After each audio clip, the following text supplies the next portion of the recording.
2014 Collins Amateur Radio Club meeting. Glad you all could make it. We swam here. What's that? We swam. Yes. Yeah. Well, it has been worse in the past. So we shall go around in introductions. I'm Charlie, KC0CD. I'm Rod, K0DAS. Gary, K0GT. Dave, KB0DW. Agnes, KB0EHC. Al, K0HWE. Tom, KD0HF. Steve, KD0ORB. Bob, KW0O. Cease, KB0WYX. Dan, WB0JK. Larry, K0MTN. Randy, K0FA. Joe, KB0EWE. Phil, N0LNO. Mike, PC0PB. Ron, KX9Y. Tim, W8KSC. Milo. Not yet. Jim, KD0NPI. Jeff, K5JFB. Greg, KC0SEN. Ryan, K0YSE. Rod, 80EH. EH. All right. So how much is in the bank, Brian? Is that the magic number up there, or was that last 3 months ago? 10,569.18. Ooh, very nice. 10,000 bucks. Wow. All right. I spoke to the other folks on the officer ranks, and they agreed to continue to hold on, except TJ is leaving the country. He's going down to Texas. So that was the only way he could get out of the job, I guess. So we need somebody to run programs now. So if you're willing to volunteer for that, you can come up and talk to me or anybody else. So that would really be helpful if we had somebody that would be willing to start working the programs end of it. Anybody have any idea? What's the current membership, Brian? You'd asked me that, and I didn't ask the database what it was. Like what, 10? 10? I think it's more than that. How many? I have to ask the database. 110. Well, that's in the right direction. Remember when it used to be 170? Yeah. So we'll go into what's been happening around the stations and all that. One of the questions, before I forget it, it's on the list. See this nice shirt here? There's one over here too. There was some question about putting together a shirt order. So if you are interested in getting a shirt with your call sign and the club logo, sign this piece of paper with your size and your call, and we'll see if we can put an order together for that. How much are they? When we last did the shirts, which was 5 years ago, they were about $24. They $24, $25. You would, don't think could do that much.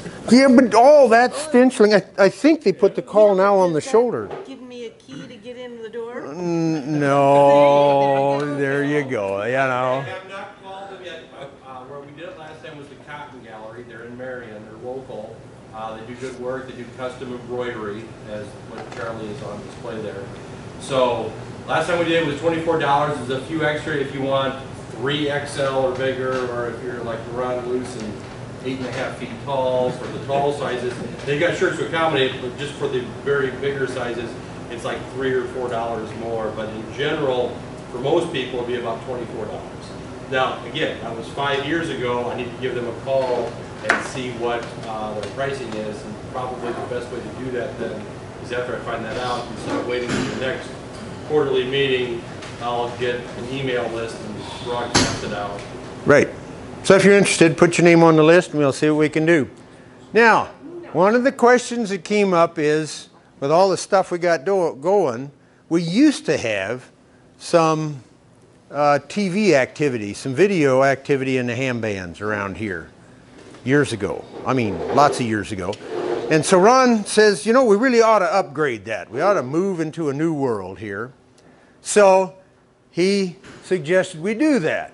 So here's a proposal. And Ron's going to talk to this. Oh boy. Oh. Yeah, well, you're being taped here. I get two mics. Yeah, because he's putting you on the. That mic and that mic over there. Wow. Like Okay. And that's for the folks here. Okay, you get the buttons though? Well, I get the buttons too. That's forward and backwards. And this right here in the middle is laser if you want to put somebody's eye out. No. Okay. So we still do some fast scan television with the radar, the Doppler weather radar out of the lab. So we do that to support EMA. And so this is just a proposal to get some stuff together and see what we can learn. For example, today one of the key features is we transmit, and you can take any old television, set it to cable, and it turns out one of the cable channels is in the ham band. So the idea today with the radar is you don't have to get some converter or something. You can potentially just use a cable-ready television. So one of the things we'd like to learn about today's televisions, it turns out there's two standards for modulation. One is the 8VSB or ATSC, that goes over the air. What those cable guys put over the air is into their cable is not ATSC, it's QAM. There's actually another standard, I forget what the number is, but essentially it's called QAM. So we'd like to understand which signal makes sense to try to reuse residential television. It's just consumer grade stuff. Potentially in the long run, we could upgrade the radar transmitter so we could send a digital signal out. That might be useful. And we could use it as an Aries resource. I don't know. I mean, the radar works, so maybe it would be useful for something else. I've just got a few things. Today, the amateur digital television is supported in the GNU Radio project. You can buy various boards that do the modulations and transmitter. They support both over the air and the cable standards. And right now, where's the laser button? Yay! Okay, so today, various ham groups are using various standards. So figure out what's going on and what seems to work with the equipment available. And this is just a cool block diagram of GNU radio blocks, and I know it's very hard to read, but it's basically stringing together all the pieces to make a television signal. So ATSC features to get all the way out to modulation. And then there's various blogs and user groups out there talking about doing it in the ham bands. Here's an example where somebody's implemented the QAM, and it's working on the Blade RF, which is one of the SDR platforms. Here's the standard. It turns out North American cable TV is known as that. That's why I don't remember what it is. 64 QAM, I remember that. Okay, there's just a diagram of the constellation.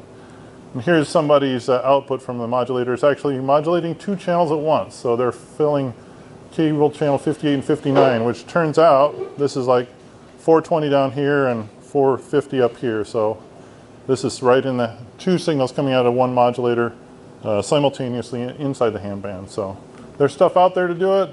Trying to kick around an idea what would be the right answer. Again, we're going to try to potentially benefit what we're doing with ARS and the radar. And right now we're thinking a not to exceed amount of $1,000 to get various like SDR platforms and try that out. So that's the proposal we've got right now. Any questions and comments? Rod? Given that there's several standards, like over here you have two choices for over the air and some of those other standards that you mentioned. Yeah. Is it feasible to accommodate more than one standard? Yeah. Or does it involve a whole new setup for a new standard? So this is all a flexible SDR platform, so they can reload and do any of these standards with one set of hardware. So they have one set of hardware could be loaded up and configured to do one or the other. So the idea is to get the flexible version and then try out which ones seem to make sense and which ones play better with the various pieces of hardware. The other cool thing about the digital stuff is really an MPEG stream coming over the air. So we can generate that MPEG by grabbing it off the radar set, or we could have MPEG from some other source, and we could feed that into one of these transmitters. So you could potentially send it over the internet or a web interface or potentially a Wi-Fi or mesh sort of thing. So there's all sorts of avenues this could go down and ways to use this technology. Any other questions? Yo. Into the chip bag, can it be ported to or from PCIP? Yeah. Yep. So it's not uncommon to have it going across UDP/IP today in a stream. So it can actually be interfaced in with the handheld? Yes. Yep. You bet. There's all sorts of ways it could be done. Anything else? Should I talk about the university exploration briefly? Sure. Several of us went over to Iowa State, and we had a little get-together with the Cyclone Radio Club, and we did a little presentation on Cyclone Radio Club history, and I kind of did a whole timeline of Collins Radio, Amelia Earhart, Art 13, and I guess when this radio club started, which is in the early 80s. So presented this whole thing. What's that? 83. 83. So it was kind of interesting because like when I was there, we had no idea what happened before we were there. There was no continuity. There were only a handful of people that were there from the previous year, let alone 5 years ago. And I was able to get a hold of some people that were there before I was there and talk about the history of that club and trying to promote interest in ham radio in the club, and I think that's a good thing. I want to go engage the University of Iowa Club too. I think David Kripe has already made some connections there, and so I'd like to do the same sort of thing of trying to get some excitement built up on the campuses about amateur radio. So that's it.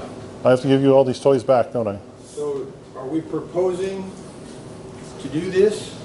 That would be the Just laying it proposal. out there and Do you want me to move? I don't know if I... do we want to do that? Let's have some discussion on that, yeah. Some discussion. What do you all think of getting some video going? So we've got the radio hardware now, we just need the televisions or the modulators that are going to take the video, the cameras, so to speak, or do we need to get radios, these SDR radios that... So the proposal would be to get this hardware, which is basically the Blade, what's it called? I forget what, Blade RF. We get some of that hardware, which could either do receive or transmit, but I think what we're interested in is doing transmissions with it and just understanding which formats work with standard, residential TV receivers today, and then go from there and potentially, get the amp and everything to make it go work over the air. So just enough money to get the modulator and exciter going and try to understand what the right way to do that and use it further.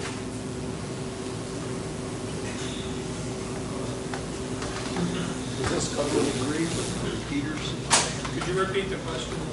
Yeah, I'm sorry. So do I have to rewind? Let's see. The previous question was, what would the hardware be? And this would be, and I think I answered that question. This one is, would it cause havoc with the repeaters? And I certainly hope so. I also manage some repeaters, so yeah, we could figure that out.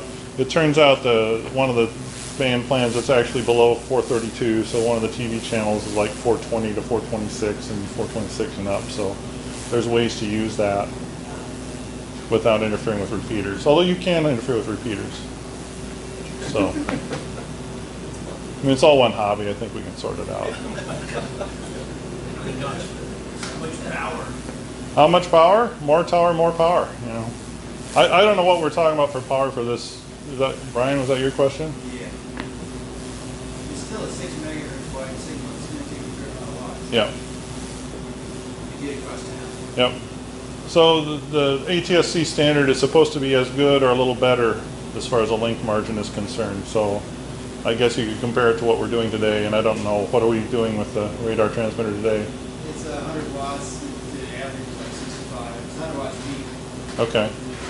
Average is 65. Now, that may impact, are we doing QAM versus 8 VSB? And are we doing a linear amp or class C or what?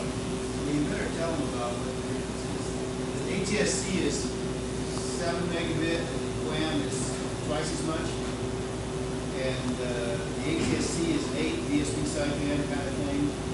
Yep. 64 QAM is where they punched in there, but they... Do I have to repeat all this? Yeah. Did you say this already? I think we need to. I don't think I can speak to all the details. If you look at the signal, the over-the-air signal that comes through, it's basically a base bit rate of 10.3 megabits a second. And I think Brian's got the other figures correct also. The QAM is what, a higher bandwidth? It's twice as much. Twice as much. So there's a lot more data to be pushed down on a single channel using QAM. So the point is, not having that decided or anything like that. Right. So at this point, we're just proposing a couple $100 just to start the experimenting to see what we have. Yep. That's a proposal. Well, that I would make a motion to do that. Okay.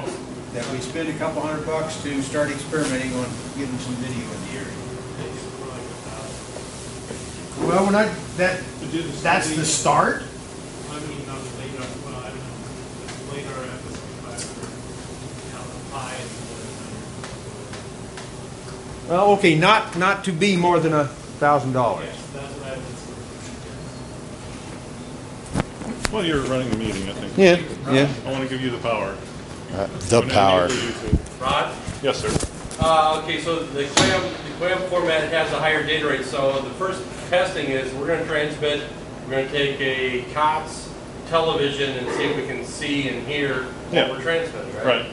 So what do you get with the QAM? A higher resolution? I mean, it's a television picture, it's a television picture, right? Correct. Sending data. So, right, so multiplexed on a signal over the air would be your multiple programs. So if you have 7.1 as your main HD channel, for example, Gotcha.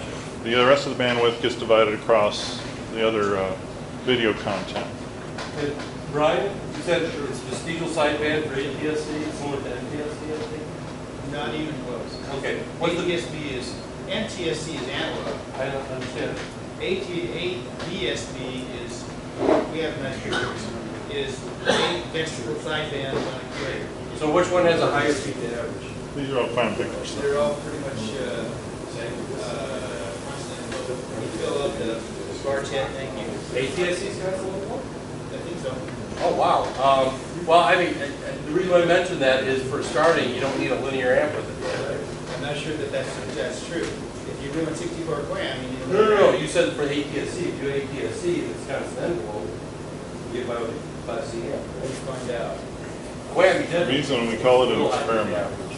What? That's why we call it an experiment. We Yeah, need to we're learn gonna this. argue with this. The trick is the hardware he's looking at can do the European standard, and you can use the dongles, the BB terrestrial. It'll do all of the standards. You can do the cable side, you can do the broadcast side, you can do whichever one you want, and we'll figure out which one works. We also do HS, VHS, that are data transfers. So I'll second it, definitely. I think we should do it. Okay. Are all the projects funded that are on the books right now? There's money to cover everything that's already on the books? Well, there's $10,000 in the kitty, and the plan at this point, the outstanding expenses, as we'll list here momentarily, is basically the tower down at main plant, is whatever we're going to do for that.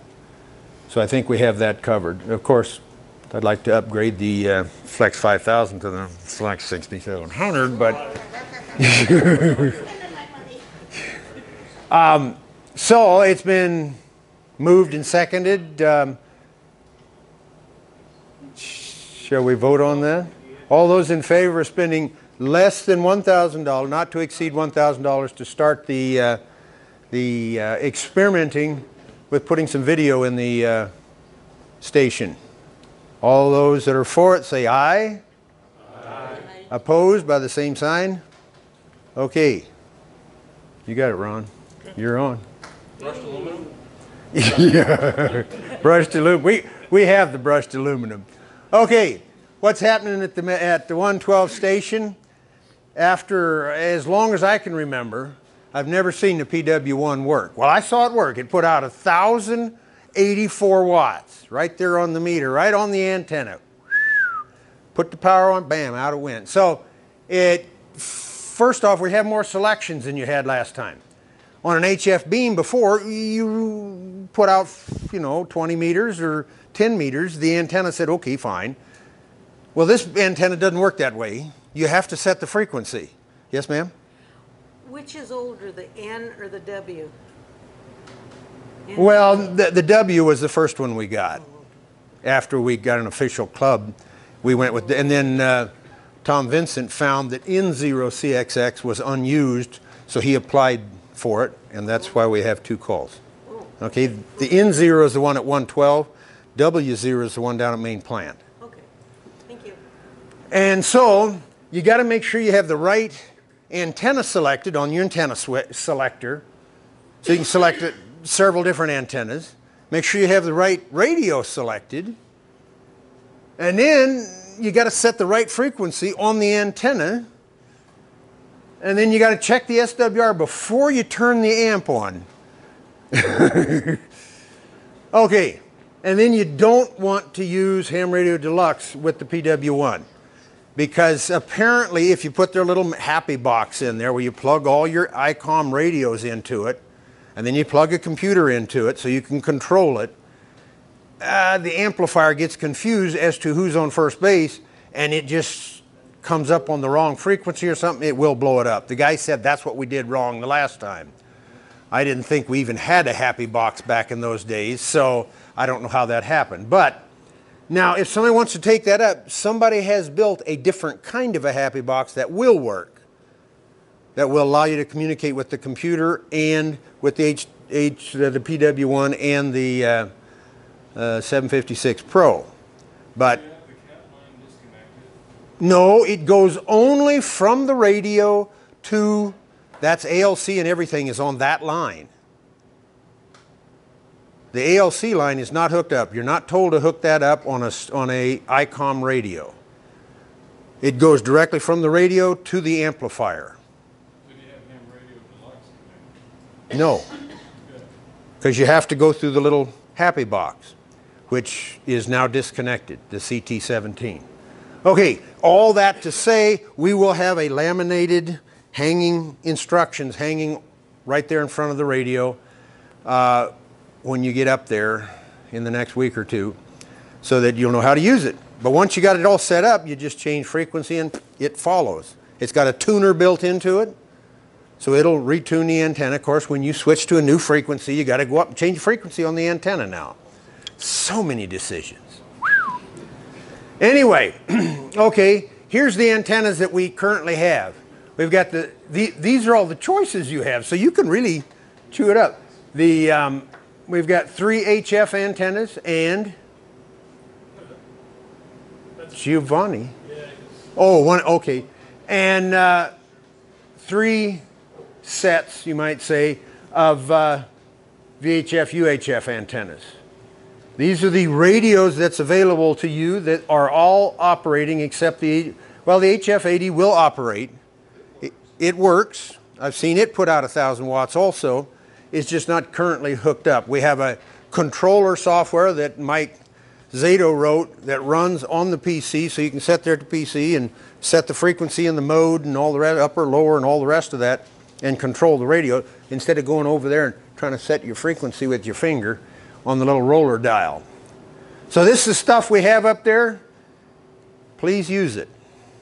If you want to learn something, contact me. I'll arrange, like the HF80, we'll get Rod up there to give us some help. But on the rest of it, I can walk you through the operation of all that. And we have a software-defined radio, the 5000, pretty nifty. So you have all those antennas, and they work pretty good. So give her a shot. The to-do list, that station is pretty ready to go. Except for the HF80, all the gear is ready to operate. It's got some clutter going on. We still have some antennas piled up there on the top shelf left over from the fire. Those that don't know about the fire, maybe we'll have a little sub-talk on the fire. We've got pictures somewhere of that sucker. Fire shooting out the top. Okay, there's a 6-meter antenna and several Ringo Ranger type things that need to be cleaned up and checked out. If somebody wants to, there are 2 avionics VHF transceivers, not just receivers. Single channel, maybe 2 channel. Big monster British things that are probably 20 years old, and they've been sitting there forever, and everybody stumbles over the things, and they're huge. It's a 2-man lift to lift one of them. So if somebody can figure out what we can do with those, or you're willing to store it in your garage and leave it to your grandkids, that might happen also. There's 2 old computers. There's one under the K3 and there's one under the workbench. If those were to go away, I mean, they're really old. I think it goes way back. I don't think it has any tubes in them, but it's in that vintage. So basically cleanup in 112. So for main plant, you want to take it from here, Mike? So what we have at main plant is this just a rehash of this slide right here. Ooh, yeah, because told my voice has trouble carrying. This because he's recording you. Oh, okay. There you go. Okay, Yeah. got her? Okay, all right. Heart rate. So we have at main plant thank you. This first slide, we'll figure it out. This first slide here shows what we have up and operational. So these are the radios and the HF antennas that we have. We also have the 2-meter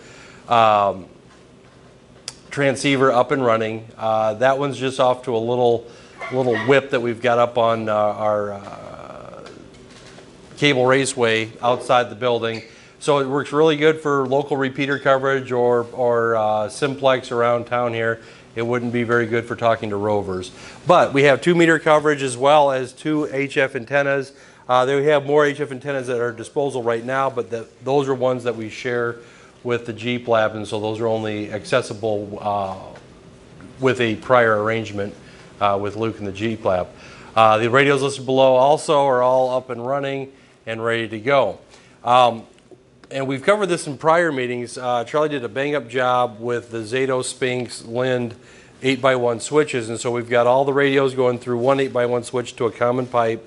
That common pipe goes to another 8x1 switch that goes off to various antennas. Now, so there's a control box set up, and the reason why I mentioned this here is that if people want to experiment, want to go directly from a radio to an antenna, that the patch panel is set up to where you can do that. We just ask that it's put back when it's done. And we'll have more documentation coming up in the shack, so everyone knows what is hooked where. We've got a tuner in line, an MFJ tuner in line also, as needed if you want to play and get some more range out of the 75-meter dipole or whatnot.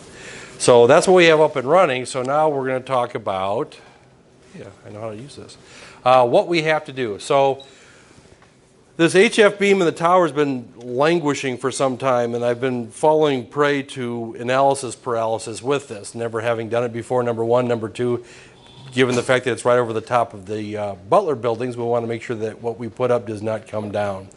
So there's been various people that have been, we've had discussions with on the right way to do it. We were just about ready to do the existing plan, which is to just get a new mast, put the new antenna, the new rotor up, and with the existing tower. Then we thought, well, maybe we want to replace the top of the tower put a thrust bearing in it, and then no, we don't want to use just any old steel pipe. Let's get some chromoly. So we have some very good ideas, but we just need to solidify them. So this high-level to-do list, those bullets you see in the middle of the page, are all things that we need to go forward with and get done. So all of the control cables for all of the rotor controls and the element controls are all fabricated, are all checked out. We need to finish them up and pot the connectors. We need to do an end-to-end test of the cables.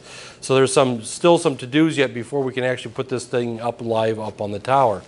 Other things we need to do is we need to decide and execute. What I mean by that is what to do with the top of the tower. Up until about 2 months ago, the decision was that we were going to leave the tower as is, just replace the mast, replace the rotor, and put the new antennas up.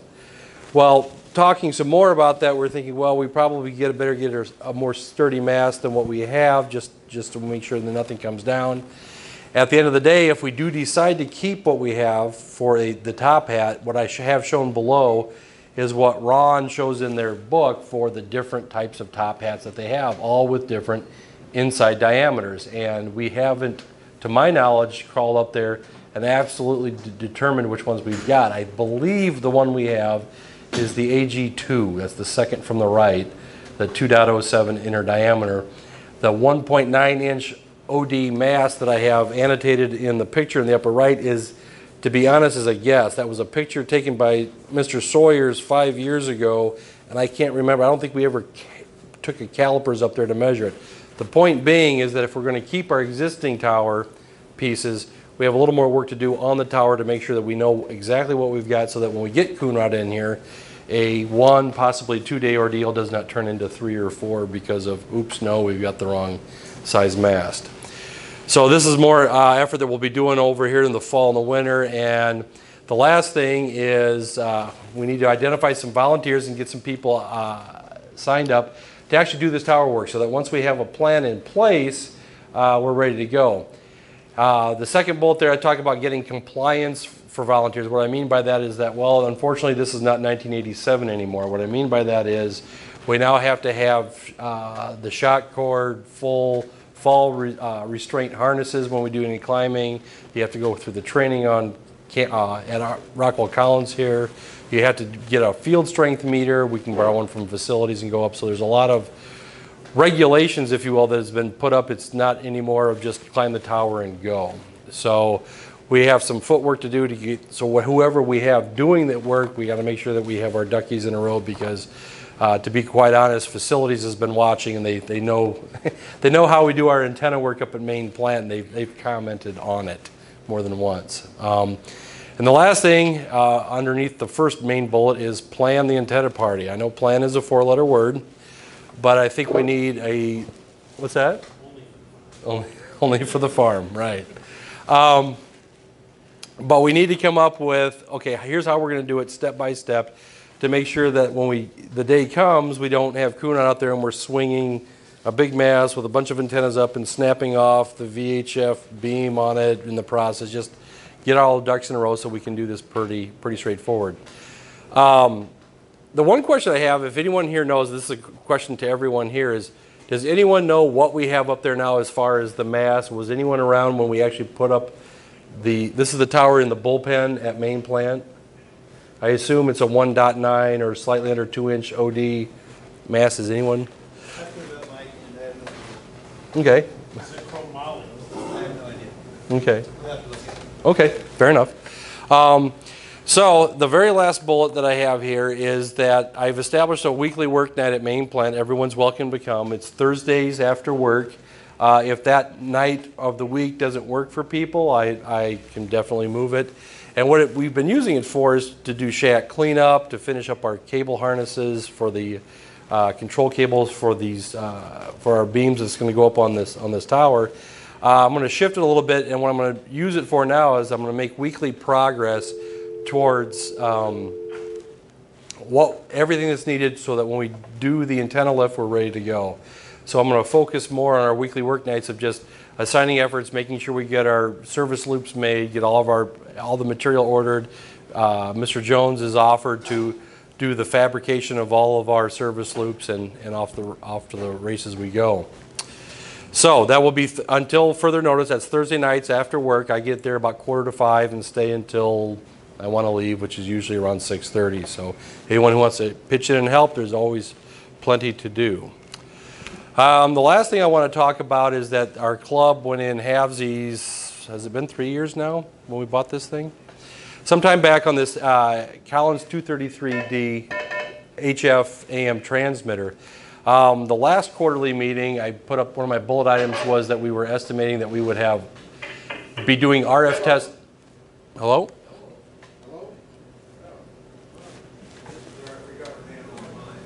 Okay.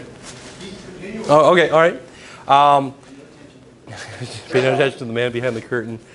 So as of 3 months ago, we thought, wow, we're really moving right along, and we thought that we might be getting to doing some RF testing with this transmitter by October.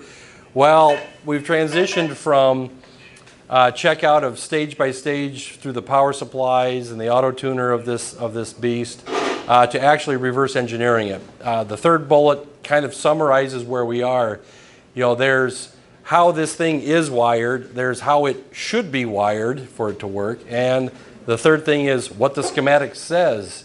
And all three don't necessarily agree all at the same time. So we're in the process of reverse engineering it. Down below I have Kelly, a guy I work with at Collins there, Jules Yoder, we all know, Jim Jones, Larry Jaden, and myself.